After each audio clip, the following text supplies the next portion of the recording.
Aquest vídeo és possible gràcies a la col·laboració dels patrons. Si us hi voleu afegir, feu un clic al link a la descripció. La tardor de l'any 2020 s'està caracteritzant per la reemergència d'una sèrie de conflictes que creiem congelats. Segurament el que tindrà un impacte més a llarg termini serà la guerra del Nagorno-Karabakh. Allà s'han enfrontat els armenis amb els azeris, però també Turquia ha tingut un rol principal. Per aquest episodi em fa especial il·lusió anunciar que comptem amb la participació d'un analista català amb l'espai postsoviètic, l'Abel Riu.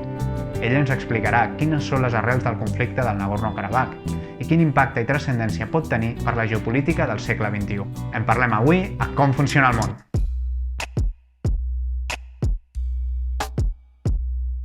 El 27 de setembre, les forces armades de l'Azerbaidjan, amb el suport de Turquia, van llançar una ofensiva militar contra el territori de la coneguda com a República d'Artsakh, amb l'objectiu de conquerir-la. Després de 44 dies de conflicte, les tropes atacants van aconseguir ocupar prop d'un terç del territori que es trobava sota control armeni des de la fi de la Primera Guerra del Karabakh del 91-94. El 10 de novembre es va anunciar un acord per a posar fi a les hostilitats que va agafar molts per sorpresa i que va transformar completament l'estatu quo local i regional. Segons declaracions fetes pel president rus Vladimir Putin, en els 44 dies que ha durat la guerra, aquesta ha provocat uns 4.000 morts i 8.000 ferits. D'altra banda, hi ha hagut prop de 2.500 combatents armenis morts, segons informacions publicades pel govern de la República d'Armènia. L'Azerbaidjan, en canvi, no ha fet públiques les seves xifres de baixes.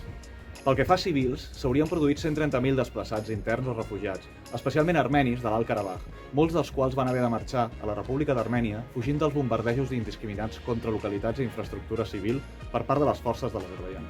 Tenint en compte la quantitat de baixes i víctimes que hi ha hagut en només 44 dies de conflicte, d'haver-se perllongat podria haver generat una autèntica catàstrofe humanitària, la qual s'hauria pogut agreujar encara més en cas d'una major implicació militar russa o turca. Orígens del conflicte. De tots els conflictes no resolts que van esclatar amb la dissolució de la Unió Soviètica, el de l'Alt Karabakh és el que sempre havia comptat en un nivell de complexitat i un potencial d'explosivitat més elevats. La guerra del 91-94, que va enfrontar armenis i àzeris pel control d'aquest territori, es va saldar amb una victòria inapel·lable del bàndol armeni, permetent fer-se amb el control del 90% de l'Alt Karabakh i de 7 regions adjacents, preses com a zona buffer de protecció davant de possibles aventures militars azerbaijaneses. Entre 30.000 i 40.000 militars i civils morts i més d'1 milió de persones desplaçades va ser el balanç d'aquella guerra. Aquesta va deixar en herència un conflicte no resolt i un territori independent de facto, la República de l'Alt Karabakh, des de 2017 coneguda com a la República de l'Artsakh, no reconeguda per cap estat del món, equivalent al 13% del territori de iure de l'Azerbaidjan i on fins ara hi vivien prop de 150.000 persones, la immensa majoria armenis. Una zona, l'Alt Karabakh, històricament de majoria armènia, però que amb el naixement de la Unió Soviètica el 1922 va quedar sota tutela de la República Socialista Soviètica de l'Azerbaidjan, tot i les protestes armènies. L'estatu quo previ a aquesta segona guerra del Karabakh era clarament favorable als armenis, un reflex del resultat de la Primera Guerra i de l'equilibri de forces existent llavors. L'Azerbaidjan era i és el bàndol que més motius tenia per estar satisfet amb l'estatu quo post-94. La seva derrota a la guerra dels 90s, produïda en gran mesura pel caos i inestabilitat interna que va experimentar el país durant aquells anys, va implicar no només perdre el control del Karabakh, sinó també de les 7 regions adjacents. Els 500.000 desplaçats interns àzeris originaris dels territoris adjacents de l'Alt Karabakh es trobaven al centre del sentiment d'injustícia que albergava l'Azerbaidjan i Baku n'havia reclamat el dret al seu retorn com un principi fonamental per a la resolució del conflicte. En aquest sentit, durant els darrers anys, les crides a alliberar tot l'Alt Karabakh i restaurar la integritat territorial de l'Azerbaidjan han estat utilitzats des d'un punt de vista propagandístic pel règim autoritari d'Ilham Aliyev, a fi de tancar files a nivell intern i desviar l'atenció dels casos de corrupció, repressió i abús de poder, alimentant des de fa anys un sentiment antiarmeni entre la població àzeri. Amb les fronteres tancades tant amb Turquia com amb l'Azerbaidjan, fins ara la República d'Armènia i l'Alt Karabakh han patit les conseqüències de l'aïllament geogràfic regional. En el cas de l'Artsakh, aquesta situació s'agreujava per l'absència de reconeixement internacional i de garanties de seguretat per al seu territori, amb constants violacions de l'alto al foc per part de l'Azerbaidjan durant els darrers anys. El fracàs de les negociacions. Des del punt de vista de l'acció diplomàtica per a la resolució negociada del conflicte, des de 1994 fins a l'actualitat, Rússia, França i els Estats Units havien liderat les negociacions de pau en tant que copresidents del grup de Minsk de l'OSCE. En aquest sentit, els coneguts com a Principis de Madrid, document elaborat pel grup de Minsk el 2007, establien les línies mestres del que hauria de ser el procés negociador, plantejant una solució del conflicte que passés per una sèrie de fases, amb la hipotètica devolució de les regions adjacents com un factor fonamental, juntament amb el reconeixement del dret de la població armènia de l'Artsakh a decidir el seu futur polític. Frustrades davant la falta d'avenços en les negociacions de les últimes 2 dècades, durant els últims 6 anys Baku havia posat en pràctica una política de reescalfament progressiu del conflicte. Aquesta ha estat possible gràcies a la seva ingent inversió en armament dels darrers 15 anys, facilitada pels ingressos derivats de les exportacions de gas i de petroli, les quals s'han disparat des de 2005 gràcies a la construcció d'oleoductes i gasoductes de caràcter estratègic que transporten hidrocarburs des dels jaciments gasístics i petroliers de l'Azerbaidjan cap als mercats internacionals a través de Geòrgia i de Turquia. I d'aquí fins a la situació de guerra total iniciada el 27 de setembre amb l'objectiu de modificar l'statu quo per la via militar. És important destacar que durant el darrer any i mig el primer ministre armeni Nikol Pashinyan ha anat adoptant un to cada cop més maximalista en relació a les regions adjacents al Karabakh, fins ara controlada pels armenis, titllant-les de territoris alliberats. Un canvi de registre i de discurs en relació a primers ministres anteriors, especialment pel fet d'afirmar que Armènia no estava disposada a retornar aquests territoris, cosa que a ulls de Baku feia volar pels aires qualsevol possibilitat de solució negociada. De la mateixa manera, al maig del 2019, Pashinyan va repudiar els principis de Madrid com a base per a les negociacions i l'agost del 2019 va afirmar que el Karabakh era part d'Armènia. Les claus de la desfeta armènia. La superioritat material, tecnològica i numèrica de les forces de l'Azerbaidjan, determinada també gràcies al suport de Turquia, ha estat un factor fonamental a l'hora de decantar el curs de la guerra. En aquest sentit, els atacs amb drons de fabricació turca i israeliana han causat estralls entre les tropes armènies, sovint sota cobertura d'avions de combat F-16 i amb un control de l'espai aeri que ha estat clau a l'hora d'aconseguir els avenços territorials. Tot i així, les raons de la desfeta armènia s'han de trobar també en qüestions internes. D'una banda, no va haver-hi una mobilització total efectiva a la República d'Armènia. La participació de tropes per part de les forces armades de la República d'Armènia va ser limitada, prioritzant l'enviament de destacaments de voluntaris. Això va provocar que els reforços i reemplaçaments de baixes sovint no arribessin. Va haver-hi molt poca rotació als efectius al front i les línies de subministrament van quedar afectades, especialment al sud, on es va produir la principal ofensiva àzeri. La defensa armènia va ser molt passiva, amb només 2 intents de contraatac. Al centre de les crítiques es troba també la defensa de la ciutat de Shushi, davant l'ocupació de la qual es va oposar poca resistència. Segons alguns comandaments locals que han parlat públicament, la precarietat de la situació pel que fa a les forces armènies i la perspectiva d'un enfonsament total que pogués deixar encerclades i a mercè de l'enemic 30.000 tropes i tota la població que quedava a l'Artsakh, i on la capital Stepanakert podia caure en qüestió d'hores, va ser un factor fonamental a l'hora d'acceptar l'acord proposat per Rússia.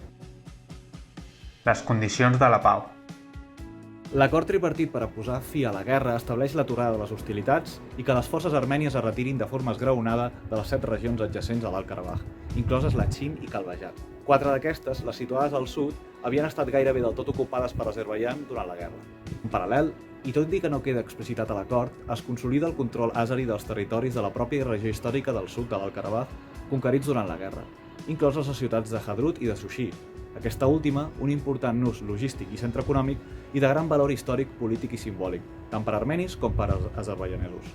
Un cop molt dur pels armenis, tot just quan es compleix un segle de la coneguda com a massacre de Shushi, en la qual milers d'armenis van ser brutalment assassinats pels azerbaijanesos en el context dels conflictes que van enfrontar les dues nacions a finals de la segona dècada del segle XX. L'acord també estableix la creació d'un corredor entre l'Alt Karabakh i la República d'Armènia per la zona de Lachin i el desplegament d'unes 2.000 forces d'interposició russes a la zona durant un període de 5 anys, renovable automàticament en cas de que algun dels dos bandos no s'hi posi.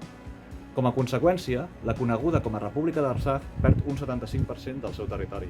Queda molt més aïllada respecte d'Armènia i gairebé del tot rodejada per zones que passen a estar sota control àzeri. De forma suplementària, s'estableix un lloc de monitorització russo-turc de l'alto al foc en territori de l'Azerbaidjan.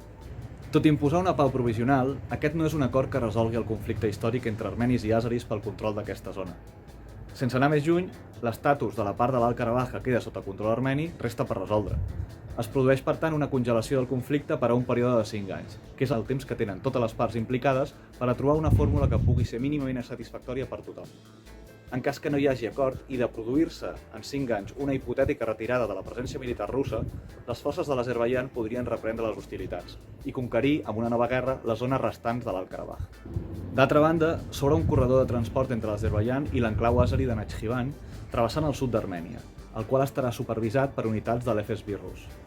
A la pràctica, això implica unir per carretera els territoris de Turquia i de l'Azerbaidjan, sense necessitat de rodejar per Geòrgia o l'Iran, un pas important en les aspiracions pantúrquiques d'Erdogan.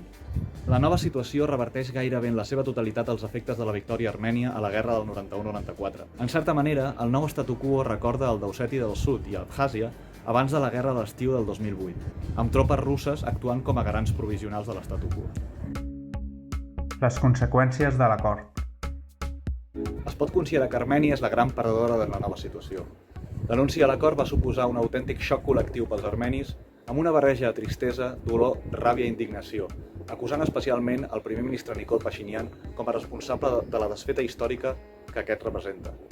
En aquest sentit, i més enllà de la mala gestió política i militar del conflicte, la comunicació oficial havia generat unes falses expectatives de victòria que no tenien cap connexió amb la realitat. La República d'Armènia ha caigut en una greu crisi política interna, amb protestes contra Pashinyan i dimissions al govern.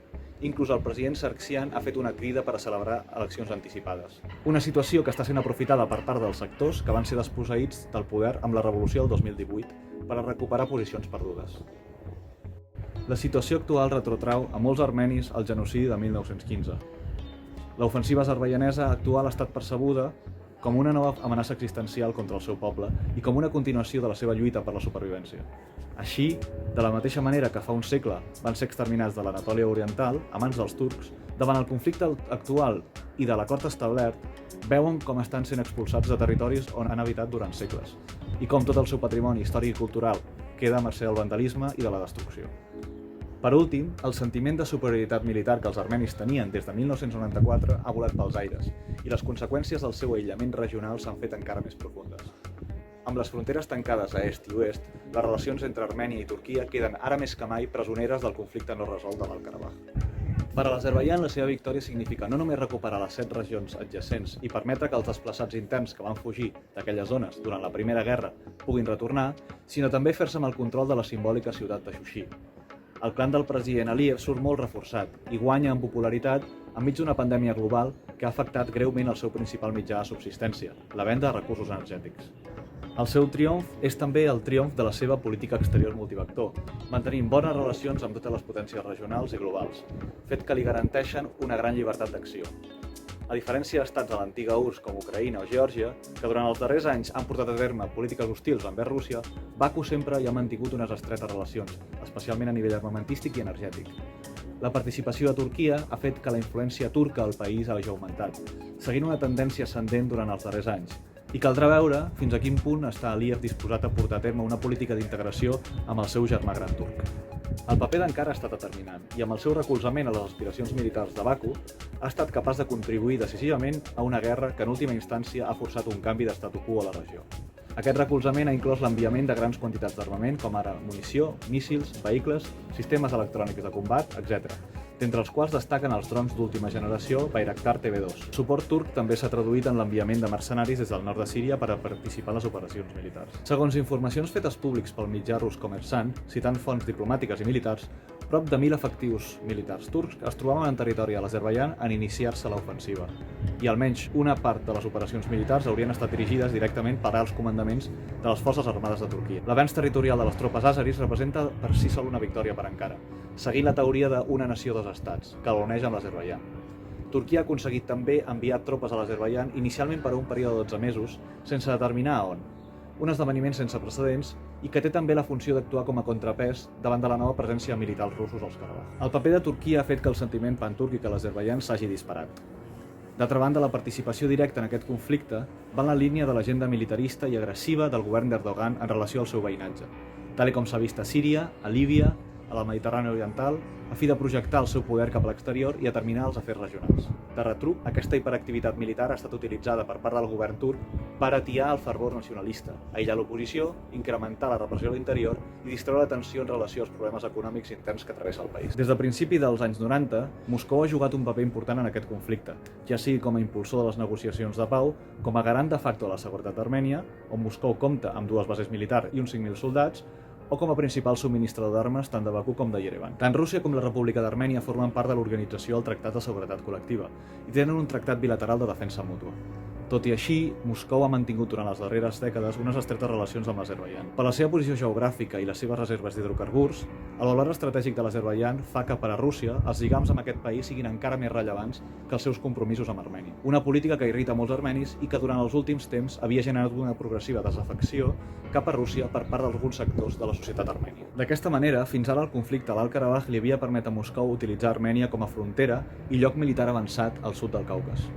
D'altra banda, en tant que copresident del grup de Minsk, la Federació Russa ha tingut des de l'alto al foc del 1994 la responsabilitat de coliderar i impulsar les negociacions de pau. Unes negociacions que, com s'ha vist, han estat fins ara fallides incloent les iniciatives diplomàtiques llançades en solitari per Moscou. La importància de Moscou com a patró regional postimperial i el pivotatge que portava a terme amb els dos bàndols en relació a aquest conflicte han quedat seriosament tocats. Els incentius de l'Azerbaidjan han variat, la seva dependència en relació a Rússia s'ha desplomat, amb el que les maniobres i equilibris russos han perdut bona part del seu efecte en tant que factor estabilitzador.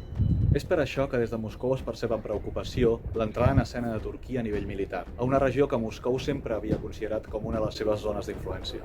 Més encara amb el desplegament de jihadistes a prop del Caucas Nord, especialment del Daguestan i de Txetxènia. Durant tot el conflicte, Rússia ha tingut les mans lligades a nivell militar, en tant que les seves obligacions de defensa mútua amb Armènia només fan referència a la defensa del territori de la República d'Armènia, no del Karabakh. Tampoc tenia cap incentiu per enfrontar-se militarment a l'Azerbaidjan, en tant que això suposaria perdre totalment la seva capacitat d'influència sobre aquest país i l'opció d'una implicació militar tenia molt poc suport a nivell intern a Rússia. Tot i així, Moscou ha estat capaç d'aturar l'ofensiva de les forces de l'Azerbaidjan i imposar una pau temporal, salvant la cara com a potència imprescindible a la regió, evitant una victòria completa d'Ankara i situant-se com a garant provisional del nou statu quo. Aquesta és una novetat en relació a la situació anterior, sustentada únicament per l'equilibri de forces entre ambdós bàndols, i que va volar pels aires quan aquest equilibri es va trencar. La presència militar russa a la zona és també una aspiració que Moscou havia tingut des de mitjans dels 90 i que de retruc ha provocat que tant la República d'Armènia com el territori de l'Artsakh, que resta en mans armènies, quedin ara més que mai sota la influència russa. El paper jugat fins al moment per les autoritats de la Unió Europea i els Estats Units ha estat força secundari, limitant-se a declaracions cridant a una fi a les hostilitats i a dos intents fallits d'alto al foc promoguts per part de França i dels Estats Units respectivament. Els múltiples fronts oberts interns i externs als que ha de fer front la Unió Europea, destacant la pandèmia de la Covid-19, no ajuden a una major implicació. En bona mesura s'ha delegat aquesta funció en França, un dels copresidents del grup de Minsk, qui sí que ha jugat un paper més actiu, especialment en coordinació amb Rússia. Un paper de suposat mediador que s'ha vist condicionat per les declaracions del president Macron de crítica a les autoritats turques, pel paper que han jugat. També condicionat pel fet que a França resideixin uns 500.000 ciutadans d'origen armeni i a l'enemistat geopolítica creixent entre Macron i Erdogan. Finalment, amb la conformació d'una pau patrocinada per Rússia i Turquia, la capacitat de projectar influència de la UE en aquesta regió estratègica, situada entre Europa i Àsia, queda molt tocada, i caldrà veure quin paper juguen en la gestió de la pau. Pel que fa als Estats Units, la pandèmia de la Covid-19, el clima electoral i la progressiva retirada de certes regions d'arreu del món han determinat un perfil baix de l'administració Trump en relació a la nova guerra del Karabakh, tot i el seu rol com a copresident del grup de Minsk. De fet, aquesta retirada progressiva i la campanya electoral en la que s'han trobat els Estats Units i les posteriors eleccions poden haver estat un dels factors que han motivat a l'Azerbaidjan i a Turquia per iniciar l'ofensiva just quan ho van fer. És d'esperar que els Estats Units juguin un paper més actiu a partir de la investidura de Joe Biden al gener, possiblement de la mà de França, per intentar influir en les negociacions per a l'estatus polític del Karabakh, que tot sembla indicar que s'obriran properament. Per últim, dos actors a l'Orient Mitjà que han jugat un paper destacat en el conflicte són l'Iran i Israel. D'una banda, l'Iran, en frontera amb la República d'Armènia, fins ara amb l'Artsakh i també amb l'Azerbaidjan, històricament havia jugat un paper de suport molt discret a Armènia. Al nord-oest de l'Iran hi viuen uns 18 milions de ciutadans d'ètnia àzeri, amb el que la principal preocupació de Teheran ha estat sempre prevenir una amenaça potencial per la seva integritat territorial.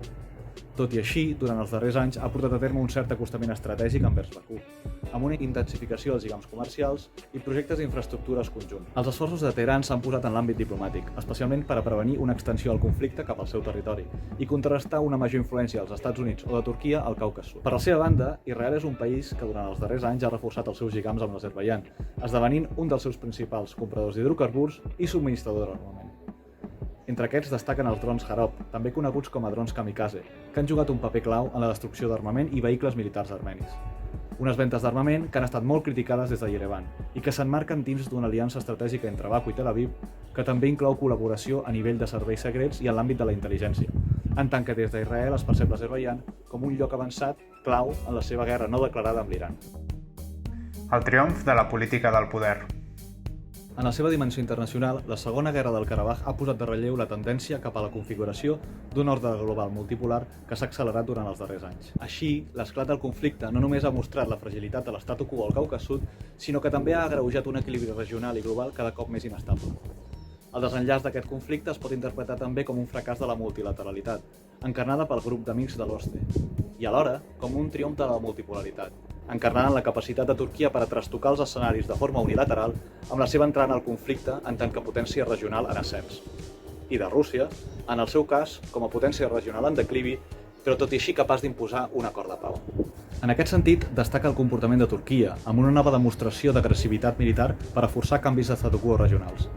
Aquesta unilateralitat regional té el perill d'anar consolidant-se com a forma d'actuar dins del nou ordre mundial i ser un exemple negatiu per a molts altres actors. Seguim sense saber quina és la línia vermella de la Unió Europea i dels Estats Units en relació a l'aventurisme militar a Turquia, i tot sembla indicar que aquesta de moment no existeix. Mentrestant, la Mediterrània oriental segueix escalfant-se, amb Xipre cada cop més al punt de mira de les aspiracions d'Ankara.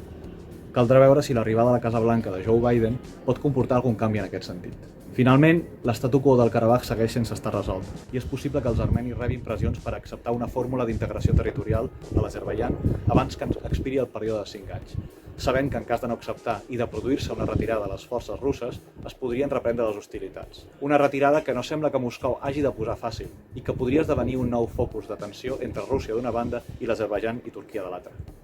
Les regles del joc, el paper dels actors implicats i l'estatu quo han canviat. El conflicte, però, continua. Amb l'anàlisi que ens ha fet l'Abel, podem comprendre per què la guerra del Nagorno-Karabakh és un punt d'inflexió per la geopolítica del segle XXI. D'una banda, veiem com Turquia s'està consagrant com una potència, capaç de confrontar els interessos russos en el seu propi pati del darrere.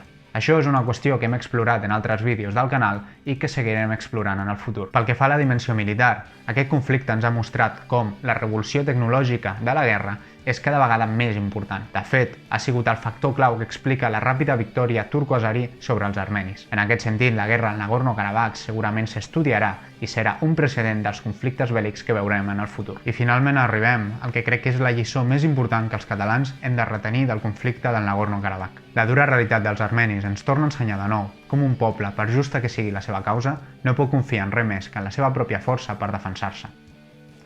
Moltíssimes gràcies a l'Abel per l'anàlisi que ens ha fet de la situació. Estic segur que en propers episodis el tornarem a veure per aquí. D'altra banda, com sempre, donar-vos les gràcies a tots els patrons que amb les vostres contribucions feu possible la continuïtat d'aquest canal. Si us ha agradat el vídeo, us demanaria que el compartiu amb els vostres amics, li feu like, us subscriviu al canal o deixeu un comentari explicant com veieu la situació al Nagorno-Karabakh i com creieu que això pot impactar el sistema internacional. I com sempre, ens veiem a la propera a Com funciona el món.